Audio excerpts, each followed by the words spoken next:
ముఖ్యమైన విషయం మీద అర్జెంటుగా ప్రెస్ మీట్ పెట్టారు జగ్గారెడ్డి గారు. నమస్తే సార్. ఏంటి సార్ సబ్జెక్ట్? ఇప్పుడు ఇందులో సబ్జెక్ట్ లేదు. సబ్జెక్ట్ లేదా? మరి ప్రెస్ మీట్ ఎందుకు పెట్టినాడు సార్? ప్రెస్ మీట్ తిట్ల కోసమే పెట్టినా. ఇప్పుడు యాక్చువల్గా తిట్ల కోసమా? ఏం మాట్లాడుతున్నాడు సార్? తిట్ల కోసం కూడా ప్రెస్ మీట్ పెట్టడం ఏంటండి? అలా కూడా పెడతారు ఎవరన్నా? ఎవరిని తిడతారు ఇప్పుడు?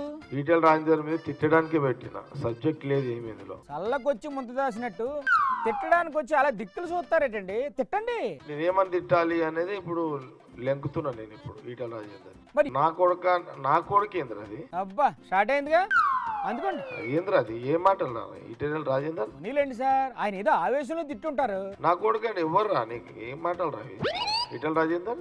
ఏమనుకుంటున్నావు? ఆయన ఒక్కసారి అంటే మీరు ఇప్పుడు 3 సార్లు అన్నారు సార్. ఇంకా ఆపేయండి. నా కొడుక ఏంద్రా అంటే మేము అనలేమా నా కొడక అన్నారుగా? అరే ఈటెల రాజేందర్ నా కొడక ఏంద్రా అని మేము అనలేమా? ఇంకా ఆపేయండి సార్.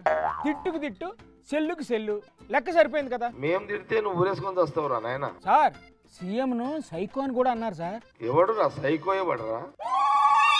ఆ గంజాయి తాగిన కూడా అధ్వానం అయిపోయినావు నువ్వైతే. వామో సార్, మీకు దండం పెడతాను, ఆపండి సార్. మళ్ళొక్కసారి ముఖ్యమంత్రి రేవంత్ రెడ్డి పట్ల గాని నోరు జారితే నిన్ను నడి రోడ్ల గుంజలు తీపిస్తాను. ఆపేశారా? అమ్మయ్యా, వానపడి ఎలిసినట్టుంది. ఆయన 5 తిట్లు తిడితే మీరు 25 తిట్లు తిట్టారు.